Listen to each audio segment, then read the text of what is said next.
안녕하세요. 저는 경기도 수원에 사는 50대 여성입니다. 짧지 않은 인생을 살며 늘 후회되는 실수가 한 가지 있습니다. 사랑한다는 이유로 모든 것을 의심 없이 믿었다는 것이죠. 때로는 가장 가까운 사람이 가장 큰 배신을 할 수 있다는 걸 저는 너무 늦게 깨달아 버렸어요. 그래서 이런 경험을 여러분과 나눠봐야겠다는 생각이 들었습니다. 제 이야기가 아마 누군가에겐 경각심을, 또 다른 누군가에겐 위로가 될 수 있을 거라고 생각했기 때문이죠. 그럼 평범하게 살아왔다 생각하던 제가 믿기 힘든 진실 앞에 몸서리치던 그날의 이야기 시작해 보겠습니다. 저는 30년에 가까운 결혼 생활 동안 매일 새벽 5시에 일어났어요. 간단하게 세수를 마치면 부엌으로 나가 가스레인지에 불을 켜고 찌개를 끓이기 시작했습니다. 남편이 가장 좋아하는 건 된장찌개였어요. 두부를 듬뿍 넣고 애호박도 썰어 넣었죠. 그러다 보면 안방에서 남편이 기지개를 켜며 나왔네요. 여보, 일어났어요? 아침 다 됐어요. 오늘도 찌개 냄새 좋구만. 근데 벌써 준비 다 한 거예요? 오늘은 일찍 나가네요? 그래, 건강이 최고인데 게으름 피우면 안 되지. 오늘은 북한산 코스야. 남편은 10년 전 사업 실패 이후 건강이 많이 나빠졌습니다. 건강검진을 받으러 갔다 스트레스성 위염에 고혈압, 당뇨까지 생겼다는 말을 들었다고 하더군요. 그 이후로 매일같이 등산을 다니기 시작했습니다. 그래서 새벽에 나가 저녁 늦게 들어오는 게 일상이 됐죠. 오늘도 등산 모임 사람들이랑 가는 거죠? 그럼 혼자 가면 재미없잖아. 저는 도시락을 싸주며 남편의 건강을 걱정했습니다. 그래도 등산을 시작한 후로는 확실히 얼굴색도 좋아지고 몸도 가벼워졌다니 다행이었죠. 남편이 나간 후 저는 빈집을 둘러봤어요. 30년 전 결혼할 때만 해도 이런 삶은 상상도 하지 못했었네요. 저와 남편에게는 아이가 없었거든요. 결혼 후 3년이 지나도 아이 소식이 없어 병원을 찾았더니 제 나팔관에 문제가 있다고 하더군요. 한마디로 불임이라는 겁니다. 그래서 시험관 시술도 여러 번 시도했지만 모두 실패했죠. 결국 둘이서 사는 삶을 받아들일 수밖에 없었습니다. 괜찮아, 여보. 난 애 욕심 없어. 우리 둘이면 충분하지. 그때 남편이 제 손을 잡으며 했던 말이 아직도 생생하게 기억납니다. 제가 남편에게 더욱 헌신하게 된 것도 이런 일이 있고 나서였죠. 저 때문에 부모가 되는 것도 포기한 남편을 위해 제가 더 잘해야 한다고 생각했거든요. 하지만 현실은 녹록지 않았습니다. 한때 잘 나가는 사업가였던 남편이 하루아침에 모든 걸 잃었거든요. 그 충격으로 건강까지 위협받게 되면서 제가 생계를 책임지게 됐죠. 남편은 사업하며 직원을 20명이나 둔 적도 있었어요.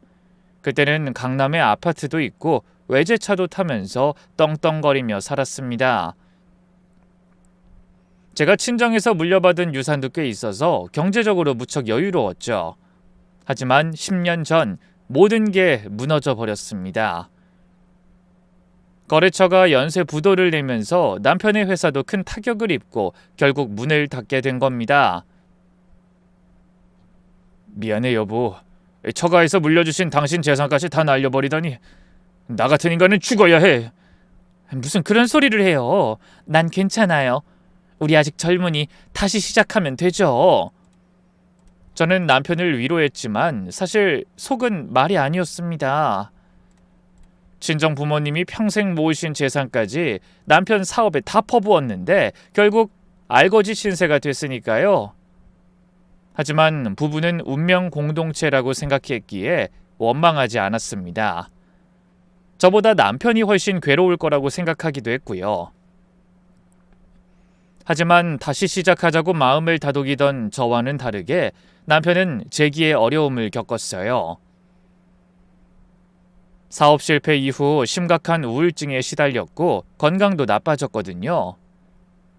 그래도 저는 작은 일이라도 다시 시작해보자며 남편을 격려했어요. 하지만 자존심이 허락하지 않는다며 거절하더라고요. 대신 건강을 회복하는 게 먼저라더니 그날 이후로 매일 산을 찾았습니다. 처음엔 그런 남편이 안쓰러워 기다려줬지만 시간이 지나면서 점점 현실적인 문제들이 닥쳐오기 시작하더군요.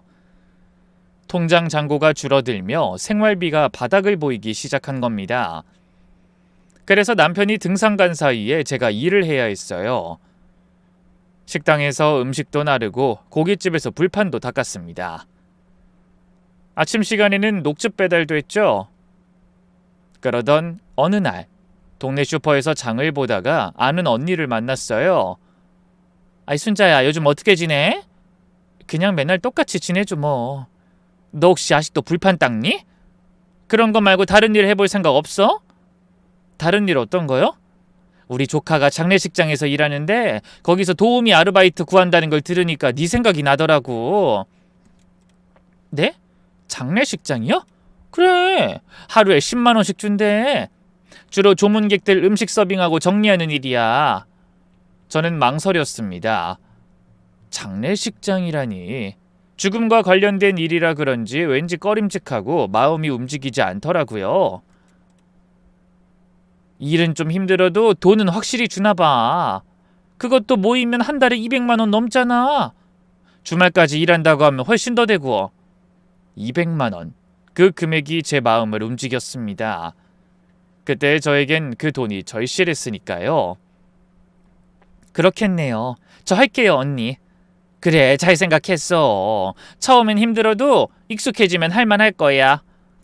저기, 근데 언니, 나 거기서 일하는 거 우리 남편은 몰랐으면 좋겠어요. 당분간 비밀로 하려고요. 뭐? 너 아직도 남편 몰래 일하는 거야? 아니, 돈 버는 사람은 없는데 생활이 되는 거 보면 네가 일하는 거 당연히 알지 않을까? 그렇긴 한데 이런 허드렛 일 하는 건 몰라요. 제가 그냥 친구네 식당에서 카운터만 본다고 했거든요. 그래서 이번에도 비밀로 하겠다고? 네, 남편이 알면 자존심 상해할 것 같아서요. 그래도 한땐 사장님이었는데 마누라가 장례식장에서 일한다고 하면 창피하고 속상할까 봐. 언니는 이해한다는 듯 고개를 끄덕였습니다. 그래, 뭐 남자들이 괜히 그런 자존심 있지. 그렇게 저는 장례식장 도우미 일을 시작했습니다. 매일 아침 남편이 등산을 가면 저도 일하러 나갔어요. 검은 유니폼을 입고 조문객들에게 음식을 날랐죠.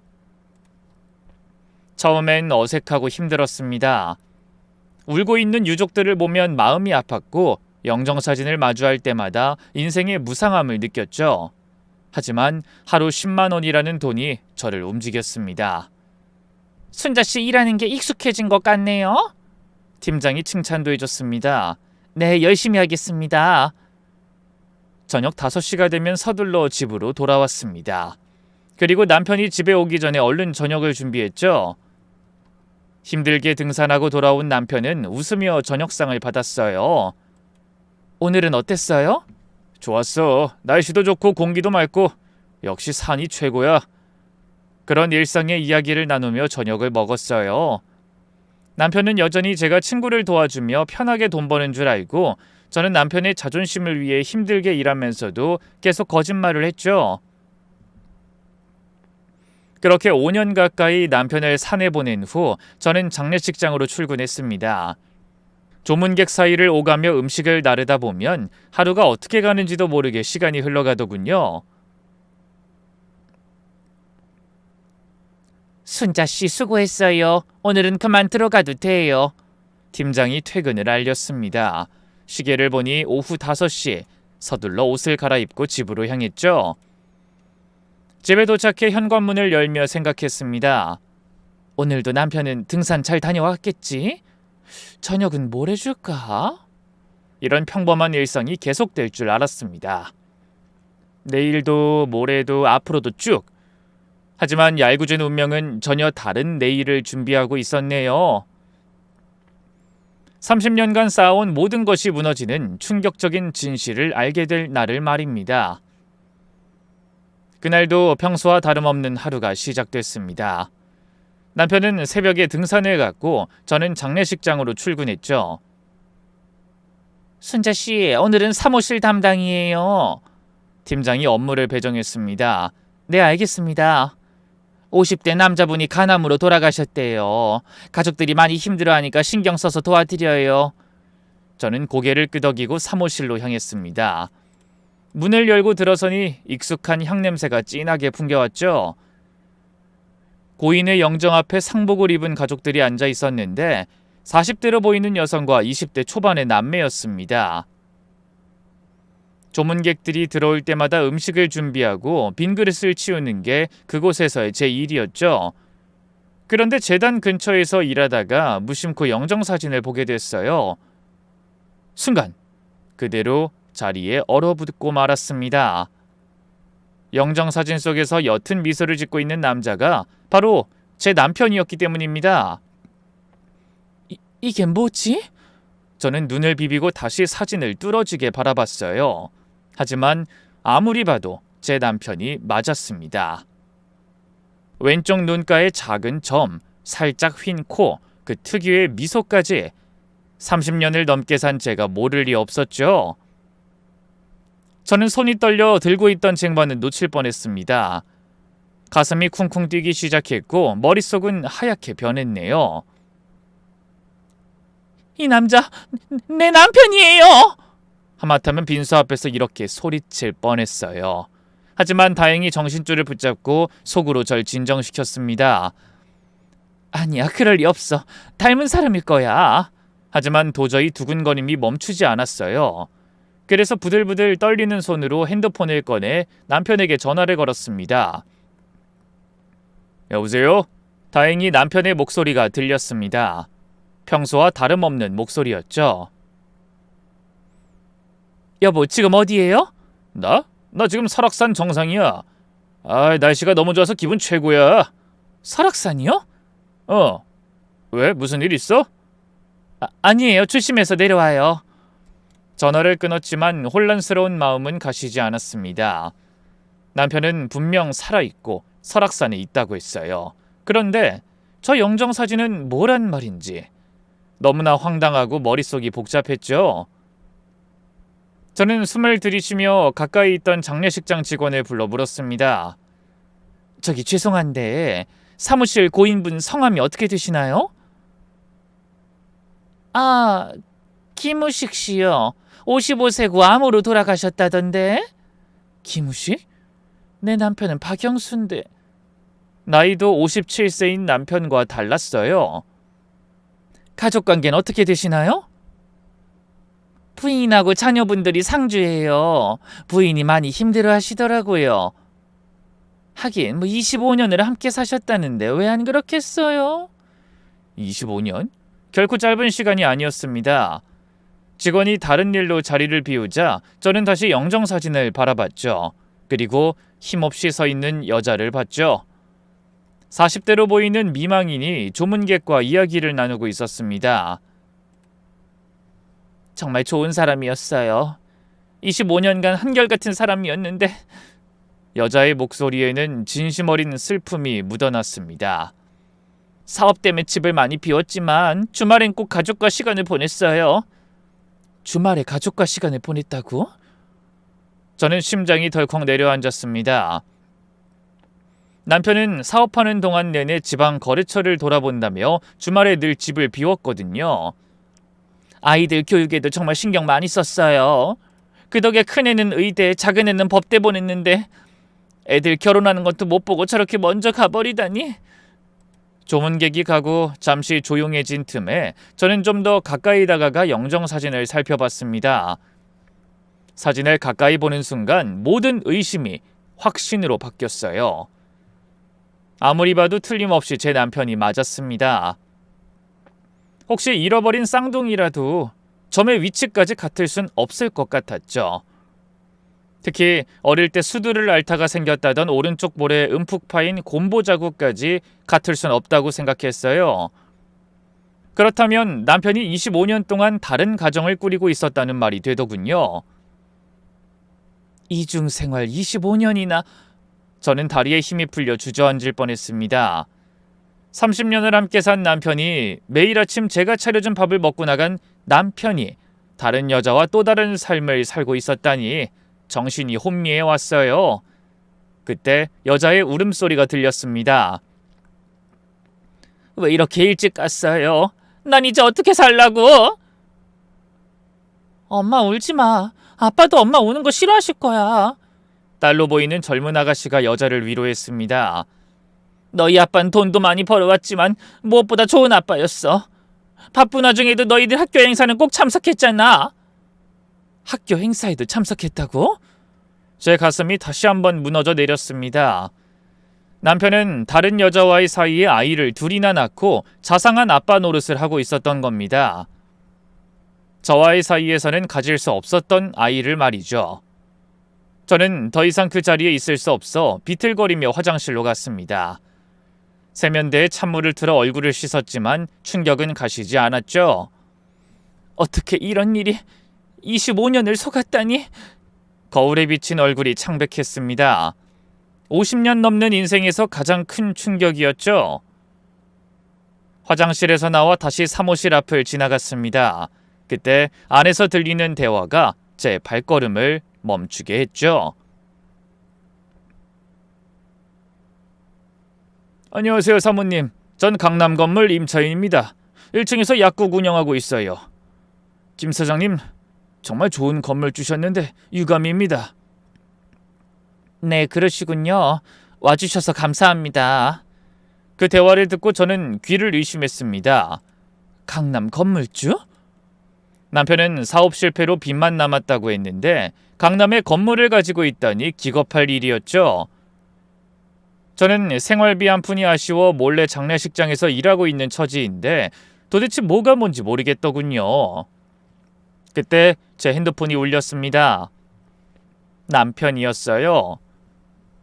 여보, 나 이제 하산하고 있어. 아, 네. 근데 당신 무슨 일 있어? 목소리가 이상한데? 아니에요. 조심해서 와요. 전화를 끊고 나서 주임에게 몸이 안 좋다고 말하고 조퇴를 부탁했어요. 저는 멀쩡한 얼굴로 일할 수가 없었거든요. 조퇴하고 집으로 가는 내내 머릿속이 복잡했습니다. 30년의 결혼 생활이 모두 거짓이었다는 사실을 어떻게 받아들여야 할지 한밤중에 낯선 곳에서 길을 잃은 기분이었어요.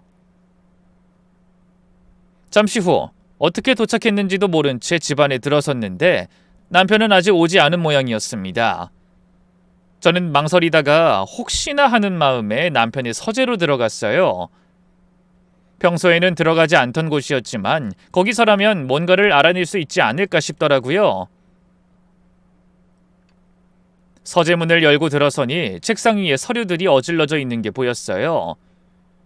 책장 위는 남편이 사업할 때 사용하던 오래된 파일들이 꽂혀 있었죠. 저는 떨리는 손으로 서랍을 열기 시작했습니다. 처음엔 별거 없는 것 같았어요. 하지만 곧 충격적인 진실을 마주하게 하는 물건들을 발견하게 되었습니다. 남편이 오래된 신문을 모아놓던 서랍의 바닥에서 고인의 이름이라던 김우식 명의의 통장이 발견된 겁니다. 떨리는 손으로 통장을 펼쳐보니 상상 이상의 거액이 오가고 있었습니다. 그런데 자세한 내역을 살펴보던 저는 기절할 듯이 놀라고 말았네요. 제가 친정에서 받은 유산이 모두 그 계좌로 흘러들어가고 있었거든요. 내 돈을 빼돌렸어?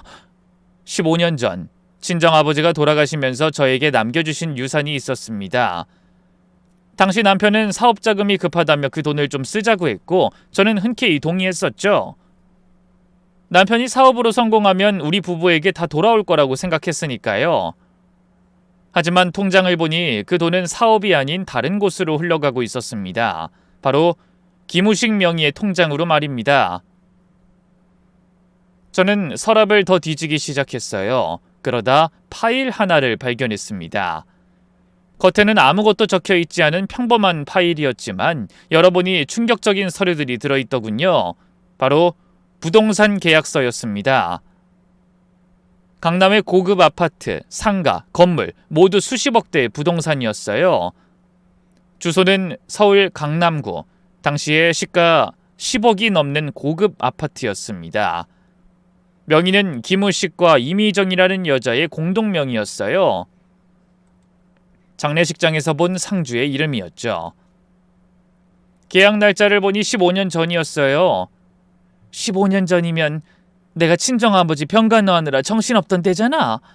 그때 남편은 지방 출장이 많다고 했었습니다.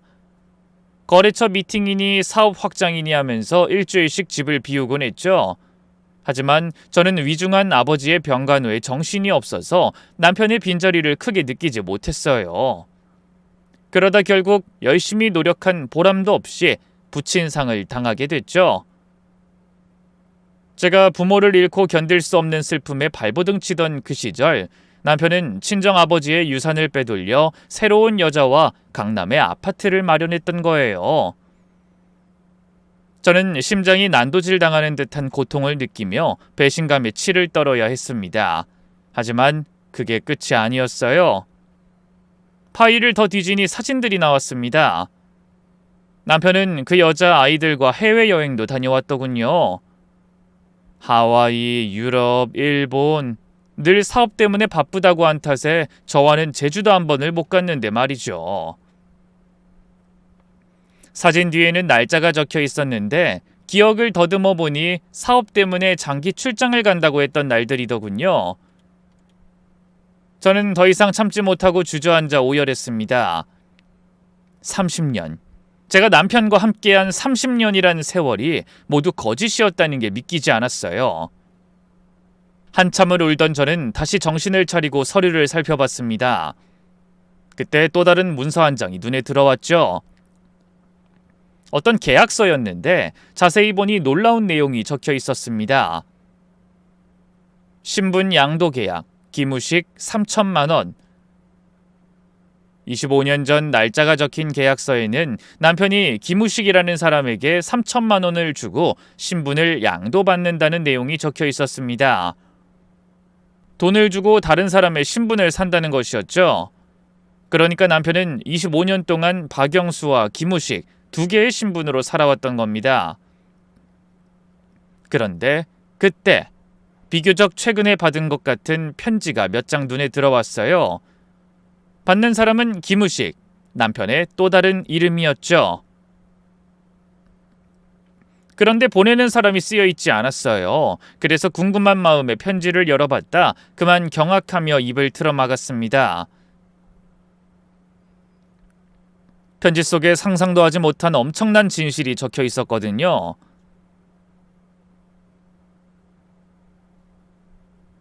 당신이 신분을 도용해 이중적인 삶을 살고 있는 걸 알고 있습니다. 10억을 준비하세요. 아니면 모든 것을 폭로하겠습니다. 그건 한눈에 봐도 협박 편지였습니다. 날짜를 보니 3개월 전부터 시작되었고 내용이 점점 더 위협적으로 변하고 있었죠. 그제야 모든 상황이 이해되기 시작했어요. 남편이 누군가의 명의를 도용해 이중적인 삶을 살고 있다는 걸 아는 사람이 협박을 시작한 겁니다. 그러자 남편은 죽음으로 위장해 가짜의 삶을 포기하려 한 것이었죠. 하지만 그게 다가 아니었어요. 편지 옆에 함께 놓인 보험 가입 서류가 한두 개가 아니더라고요. 모두 거액의 생명보험이었습니다. 남편은 거짓된 삶을 포기하는 마지막 순간까지도 명의 도용한 신분을 이용해 알뜰하게 보험금을 타내려고 했던 겁니다. 저는 혹시 몰라 모든 서류를 사진으로 찍은 뒤 원본은 제자리에 두었습니다. 그리고 거실로 나와 소파에 앉았어요. 잠시 후 현관문이 열리고 남편이 들어왔죠. 다녀왔어. 좀 늦었지? 남편은 평소와 다름없는 목소리와 표정으로 말했어요. 하지만 이제 저에게 남편은 과거의 그 남자가 아니었습니다. 25년 동안 저를 완벽하게 속여온 뻔뻔한 파렴치한일 뿐이었죠. 맘 같아서는 당장 내 집에서 나가라고 소리치고 싶었어요. 하지만 남편이 숨기고 있는 거짓이 어디까지인지 알아내려면 시간이 더 필요할 것 같았습니다. 그래서 애써 평정심을 유지하려 노력하며 저녁을 차렸네요. 김치찌개와 제육볶음, 그리고 남편이 좋아하는 깻잎 장아찌까지 내놨어요. 30년 동안 해온 일이었지만 그날만큼은 모든 게 낯설게 느껴지더군요. 오늘 등산은 어땠어요? 좋았지. 설악산 공기가 정말 맑더라. 당신도 같이 갔으면 좋았을 텐데. 태어난 남편의 말에 저도 모르게 육두문자를 내뱉을 뻔했습니다. 저녁을 먹고 남편이 샤워하러 들어간 사이 저는 결심했어요. 다시 그 빈소에 가서 좀 더 확실히 정황을 알아봐야겠다고요. 다음 날 남편이 평소처럼 등산 간 후 저는 다시 장례식장으로 향했습니다. 팀장에게는 전날 조퇴하느라 못다한 일을 마저 하겠다고 했죠. 그런 뒤 남편의 영정이 걸려있는 사무실 앞에 서니 가슴이 두근거렸어요. 빈소에는 전날보다 더 많은 조문객이 와 있더군요. 저는 조용히 한쪽 구석에서 남편을 조문 온 사람들을 관찰했죠. 김 사장님이 그렇게 갑자기 가실 줄은. 이제 건물 관리 누가 하는 거예요? 당연히 사모님이 하시겠죠. 그 건물 말고도 관리할 게 많을 텐데 정신 없으시겠네요. 조문객들의 대화를 들으며 저는 주먹을 불끈 쥐었습니다. 남편이 대체 얼마나 많은 재산을 숨기고 있었는지 짐작조차 되지 않았죠. 그런데 그때 갑자기 빈소 앞에서 웅성거리는 소리가 들리더니 한 남자가 거칠게 고함을 치더라고요.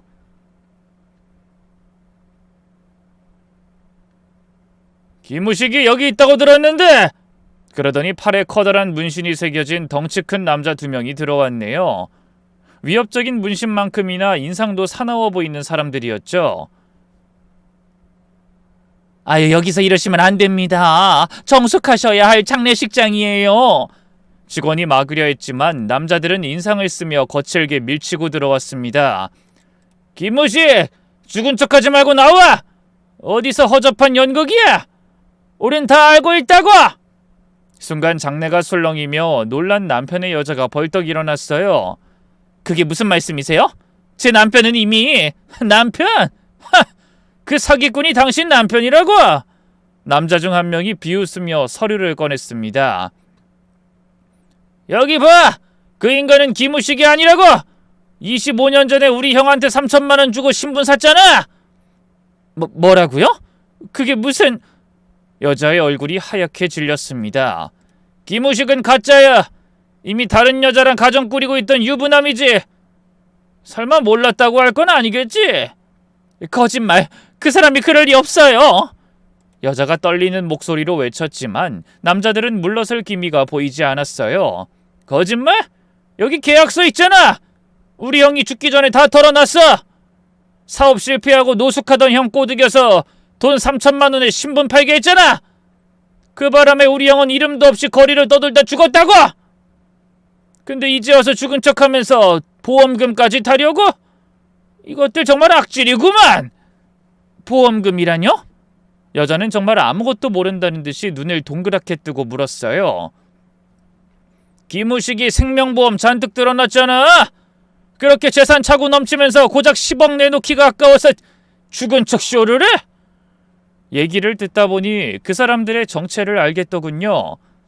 남편 서재에서 본 협박 편지의 주인공들이 바로 그 사람들이었어요. 여자가 충격을 받은 듯 비틀거리자 아들로 보이는 젊은 남자가 황급히 자기 엄마를 부축하더군요. 엄마, 괜찮으세요? 말도 안 돼요. 그 사람은 법 없이도 살 사람이라고요. 그런 무서운 짓을 저지를 사람이 아니란 말이에요. 하지만 서류를 받아들고 읽기 시작한 여자는 점점 표정이 변해갔어요. 충격, 배신감, 분노가 차례로 스쳐가는 것 같았네요. 그럼 나를 25년 동안이나 속였단 말이야? 여자의 목소리가 분노로 심하게 떨렸어요. 그럼 우리가 알아본 바로는 본처랑도 30년째 같이 살고 있었어. 30년? 본처가 있다니. 그럼 내가... 여자는 이제 거의 울부짖고 있었어요. 엄마, 이게 무슨 말도 안 되는 소리예요. 아빠가 가짜라니. 아들이 당황해서 물었습니다. 우리가 25년 동안 봐온 아빠가 가짜라고? 딸도 믿을 수 없다는 표정이더군요. 그때 이 모습을 지켜보던 조문객이 눈을 크게 뜨고 끼어들었습니다. 아니, 그럼 김 사장이 죽지 않았다는 겁니까? 그래, 저 영정사진 가짜야. 우리한테 돈 주기 싫어서 죽은 척하는 거라고. 그 와중에 보험금까지 챙기려고 하더니 정말 돈에 미친 인간이지. 장례식장은 완전히 아수라장이 되었습니다. 조문객들은 수근거리기 시작했고 남편의 여자는 목 놓아 울었죠. 25년, 내 인생 25년이... 저는 그 광경을 보며 묘한 감정을 느꼈습니다. 나만 속은 게 아니었구나. 저 여자도 똑같이 속고 살았구나. 그 감정은 뭐라고 표현할 수가 없을 것 같네요. 여자가 안쓰럽다고 하면 말도 안 되지만 멍청하게 속고 산 게 저 혼자만이 아니라는 사실에 위안이 되는 건 사실이었어요. 이봐, 쇼하지 말고 당장 그 인간 내놔. 어디 숨겼어? 이런 어줍잖은 짓거리에 우리가 속을 줄 알아? 남자들은 무섭게 으름장을 놓더니 이렇게 말했습니다. 끝까지 버티면 본처 집으로 찾아가자. 주소도 알고 있으니. 그 말에 저는 화들짝 놀랐습니다. 여차하다가는 그 사람들이 우리 집까지 찾아올 판이었네요. 저는 더 이상 그 상황을 지켜만 볼 수는 없었습니다. 그래서 조용히 장례식장을 빠져나와 얼른 택시를 탔어요. 그런데 그때 핸드폰이 울렸습니다. 남편이었죠. 여보, 오늘 좀 늦을 것 같아. 등산 동호회 사람들이랑 회식이 있어서. 그래요? 오늘은 너무 늦지 말고 와요. 이따 비 소식 있더라고요. 저는 최대한 담담하게 들리도록 애쓰며 대답했습니다. 그리고 집에 도착하자마자 남편의 서재로 들어갔어요. 남편의 이중 생활을 증명할 자료 중 제가 빠뜨린 게 없는지 확인하기 위해서였죠. 그때 남편이 평소 자주 사용하던 노트북이 눈에 들어왔습니다. 혹시나 하는 마음에 켜보니 비밀번호가 걸려 있었어요. 저는 한참을 고민하다가 남편의 생일과 전화번호 끝자리를 넣어봤지만 아니었네요. 그래서 포기하는 심정으로 저와 남편의 결혼기념일을 넣었는데 맞는 거예요. 잠시 헛웃음이 나왔죠. 남편의 마음을 알다가도 모르겠더군요. 그토록 제 뒤통수를 쳐놓고 매일 사용하는 노트북의 비밀번호가 저와의 결혼기념일이라니. 하지만 저는 그 일에 의미를 부여하지 않기로 했습니다. 어떤 말이나 행동으로도 용서받을 수 없는 사람이 바로 남편이었으니까요. 노트북이 열리자 바탕화면엔 여러 폴더가 있었는데 그중 법무법인 서류라는 폴더가 눈에 띄었습니다. 폴더를 열어보니 변호사에게 질문하기 위한 글들이 정리돼 있었어요. 질문을 하려는 건 남편의 여자였고 날짜를 보니 2년 전이더군요. 헌데 그 내용을 천천히 읽어 내려가던 저는 또 다른 충격에 입을 떡 벌린 채 그대로 얼어버렸습니다. 변호사님, 지난번 상담 때 말씀드린 대로 저는 25년간 김우식과 혼인관계를 유지하고 있습니다. 하지만 남편의 본명은 박영수고 법적 배우자가 따로 있습니다. 결혼하고 3년 만에 알게 된 사실이지만 아이들의 장래와 경제적 안정을 위해선 침묵할 수밖에 없었습니다. 혹시 향후 이 관계가 문제될 경우 저와 혼인관계에 있는 김우식의 재산에 대해 제가 재산 분할을 청구할 수 있을까요? 현재 대부분의 부동산이 저와 김우식의 공동명의로 되어 있습니다. 본처가 나타나더라도 제 권리를 지킬 수 있는 방법을 알려주시길 바랍니다. 저는 소름이 돋았습니다. 여자는 이미 오래전부터 남편의 정체를 알고 있었던 거예요. 아니, 단순히 알고만 있었던 게 아니라 적극적으로 자신의 이익을 지키려 준비하고 있었던 겁니다. 그래놓고 장례식장에서는 마치 남편의 정체를 처음 알게 돼 놀란 듯이 통곡했던 거죠.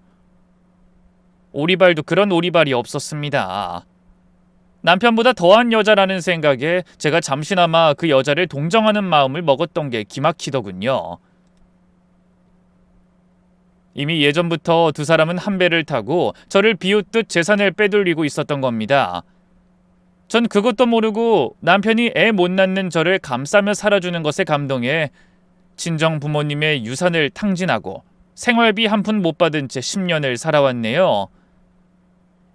그러면서도 불평 한마디 없이 오히려 놀고 먹는 남편의 눈치를 보고 쉬쉬하며 일했던 거예요. 저는 분노에 떨며 남편을 기다렸습니다. 하지만 늦을 거라던 남편은 그날 새벽이 되도록 들어오지 않았어요. 아무래도 낮에 빈소에서 일어난 소동을 알게 돼 몸을 숨긴 게 아닌가 하는 생각이 들었죠. 남편을 협박하던 사람들이 우리 집도 알고 있다고 했으니까요. 그래서 저는 입술을 깨물며 한 가지 결심을 하고 새벽 4시에 텅 빈 거리로 나왔습니다. 그런 다음 택시를 잡아 타고 남편이 있을 것으로 짐작되는 곳으로 향했네요. 서재에서 발견된 서류에 있던 강남의 오피스텔이었죠. 잠시 후 오피스텔 앞에 도착한 저는 심호흡을 한 뒤 인터폰을 눌렀습니다. 안에선 역시 익숙한 목소리가 들려왔죠. 누구세요? 나예요, 순자. 그 한마디에 한참의 침묵이 흐른 후 문이 열렸습니다. 그리고 초췌한 얼굴의 남편이 고개를 내밀고 절 바라봤죠. 당신이 어떻게 여길... 나도 이제 다 알게 됐어요. 25년간의 거짓말, 여자, 당신의 자식, 그리고 숨겨놓은 재산들까지 전부 다요. 남편의 얼굴이 하얗게 질렸습니다.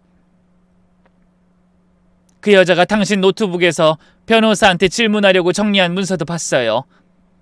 오래전부터 당신의 정체를 알고 있었다는 것, 오히려 변호사까지 선임해서 재산을 지킬 준비를 했다는 것도요. 둘 다 뻔뻔한 게 참 많이 닮았더군요. 여보, 순자야. 혹시 당신이 죽은 척하는 것도 그 여자의 아이디어였어요? 죽은 척해서 협박범들한테서도 벗어나고 보험금도 챙기려고? 제 말을 들은 남편은 힘없이 의자에 주저앉았습니다. 왜 말이 없어? 나한텐 변명조차 할 필요가 없다는 거야? 적어도 어떻게 된 건지 설명은 해야 할 거 아니야? 남편의 침묵을 보자 저는 가슴속에서 천불이 나는 것 같았어요. 하지만 여전히 한참을 말없이 한숨만 쉬던 남편은 가까스로 입을 열었습니다. 25년 전 별 생각 없이 총각 행세하고 여자를 하나 만났어. 처음엔 정말 그냥 단순한 호기심이었어. 근데 그 여자가 내 아이를 가졌다는 거야. 그래서 어떻게 해야 할지 아무리 생각해도 답을 못 찾겠더라고. 그때 김우식을 만났지.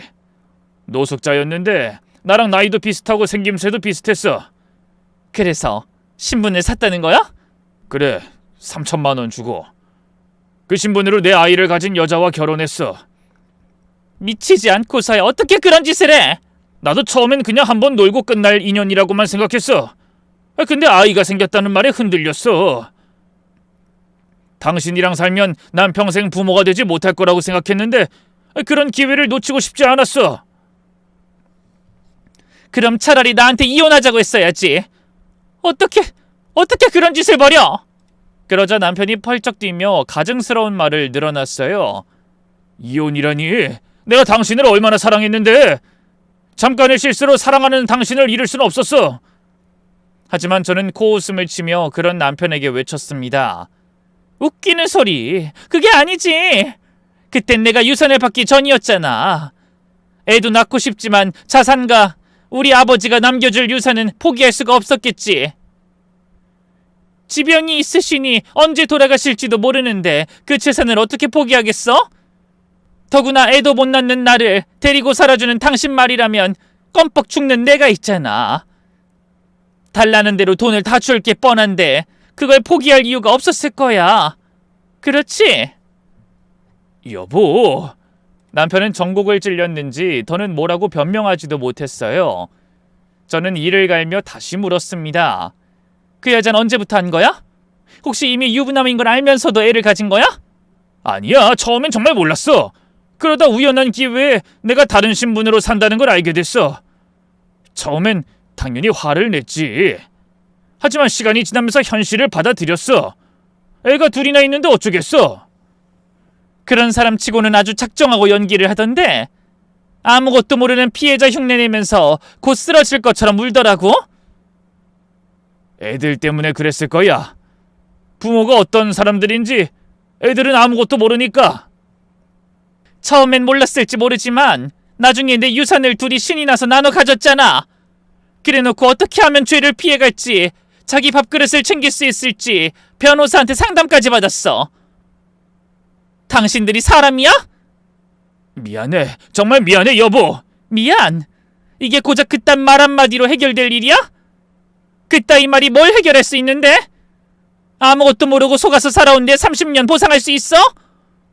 그때 남편의 핸드폰이 울렸습니다. 화면에는 산악회 회장이라는 이름이 뜨더군요. 하지만 당황하는 남편의 얼굴을 보니 그 전화를 건 주인공이 남편의 여자라는 걸 단박에 알 수 있었어요.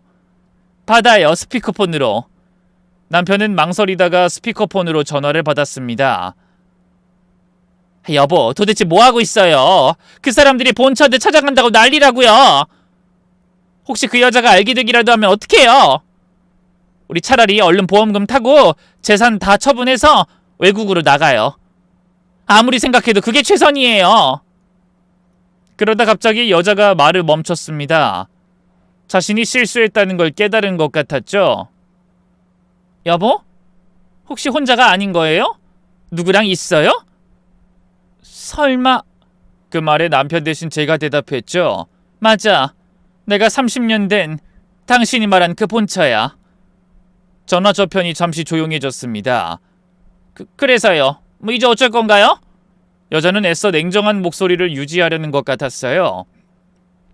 하지만 제가 아무 말이 없자 조급함을 감추지 못하고 계속 떠들더군요.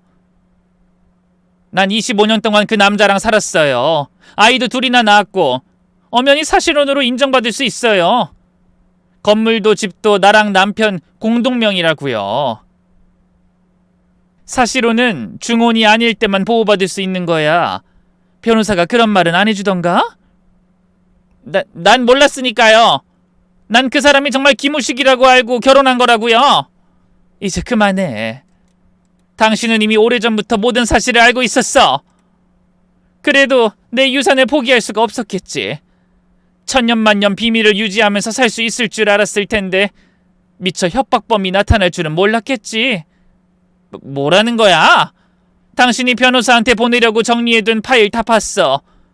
그 변호사를 증인으로 법정에 출석시키면 금방 진실이 밝혀지겠지. 피해자 흉내는 이제 그만둬. 당신은 이 범죄의 완벽한 공범이니까. 그러고는 전화를 끊어버렸습니다. 하지만 상대는 할 말을 잃었는지 다시 연락해오지 않았어요. 남편은 망연자실한 표정으로 절 보고 있었죠. 여보, 제발 한 번만. 닥쳐! 내가 30년 동안 너 같은 쓰레기만 바라보고 살았다는 게 미치도록 억울해. 내 부모 재산을 다 털어먹어도 견디고 심지어 네 그 알량한 자존심 상할까봐 장례식장에서도 몰래 일했는데 돌아오는 게 고작 이런 거라니? 눈물이 났습니다. 하지만 서러움의 눈물이 아닌 분노의 눈물이었어요. 그 눈물 앞에서 전 다짐했습니다. 이제 끝이야. 당신이 어떤 처벌을 받든 난 이제 상관없어. 너희들한테 빼앗긴 내 재산, 내 인생 다 되찾을 거야. 두고 봐. 당신이 무슨 짓을 당하는지. 여보. 그 말의 끝으로 저는 문을 열고 밖으로 나왔습니다. 뒤에서 남편이 부르는 소리가 들렸지만 돌아보지 않았죠. 새벽에 차가운 공기가 폐를 가득 채웠습니다. 하지만 이상하리만치 마음이 후련했어요. 30년 만에 처음으로 남편의 눈치를 보지 않고 저를 위한 선택을 한 것이니까요. 집으로 돌아오는 택시 안에서 저는 내일을 준비했습니다. 경찰서에 가서 전부 신고하고 변호사 선임해서 내 재산을 되찾을 거야. 그리고 새로운 삶을 시작할 거야. 저런 쓰레기 없이 나 혼자서 나만의 삶을. 늦었다고 생각할 수도 있지만 요즘 같은 세상에 제 나이는 아직 괜찮은 나이라고 생각했어요. 아직 살아갈 날들이 많이 남아 있으니 그 기간만큼은 거짓말을 일삼는 인간이 넘보지 못하는 진짜 제 삶을 살 거라고 다짐했네요. 다음 날 아침, 저는 곧장 경찰서로 향했습니다. 가방에는 그동안 모아둔 모든 증거들이 들어있었죠. 신분 양도 계약서, 변호사 상담 문서, 협박 편지들, 그리고 재산 관련 서류들까지. 어떤 일로 오셨나요? 남편이 신분 도용을 신고하러 왔습니다. 경찰관은 제 이야기를 듣고 놀란 표정을 지었습니다. 25년간의 이중 생활이라는 건 보통 사람들 머리로는 생각할 수 없는 일이니까요. 증거가 있으신가요? 네, 여기 다 있습니다. 저는 서류들을 하나하나 보여주며 설명했습니다. 경찰관은 심각한 표정으로 기록했죠. 피해자분께서는 어떤 처벌을 원하십니까? 법이 정한 대로 처벌받길 원합니다. 신고를 마치고 나오니 왠지 후련했습니다.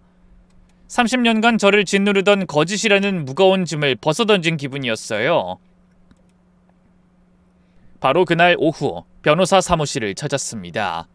변호사 역시 제 얘기를 듣고는 입을 다물지 못하더군요.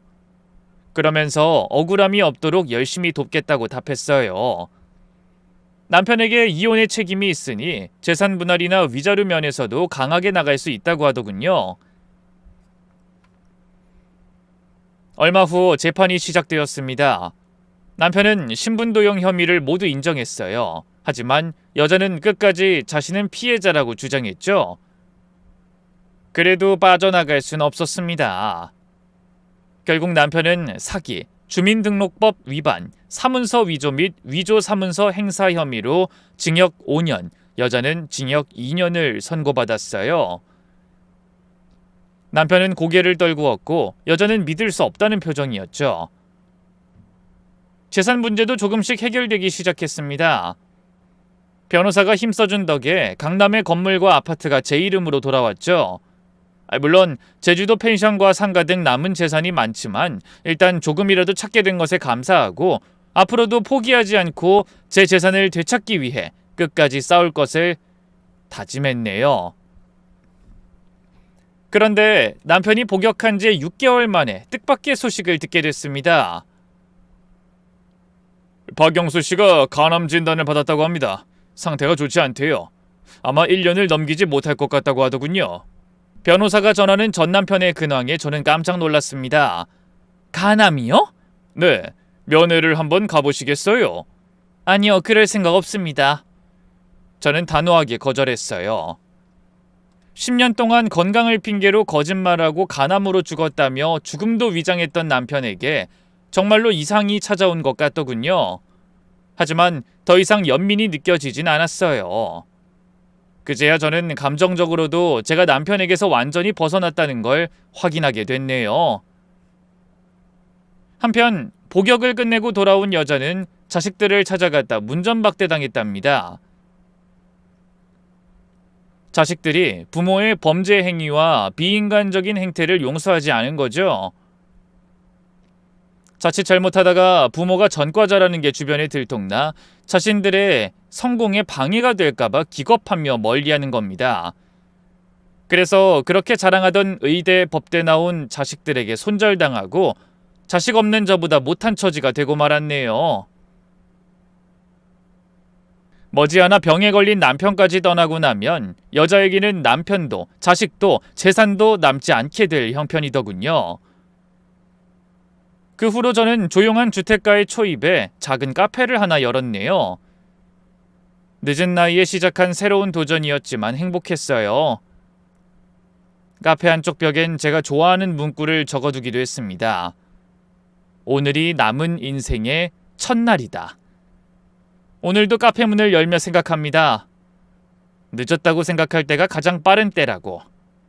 50대에 새 출발한 제가 드리는 말씀이니 믿으셔도 될 겁니다. 창밖으로 보이는 거리가 무척이나 활기찹니다. 젊은 연인들, 가족들, 친구들이 지나갑니다. 부디 그들이 앞으로도 계속 지금처럼 거짓 없이 당당하게 살아가길 바랍니다. 그래야 진정한 자신의 모습을 지키며 오래도록 행복할 수 있을 테니까요. 어떤 이유로든 거짓된 삶은 언젠가 파국으로 끝난다는 걸 제 사연을 통해 아시게 되셨으리라 생각합니다. 그럼 아무리 깊은 배신을 당해도 아무리 늦은 나이라도 새롭게 시작할 수 있는 용기를 지닌 여러분이 되시길 바라며 저는 이만 물러가겠습니다. 감사합니다.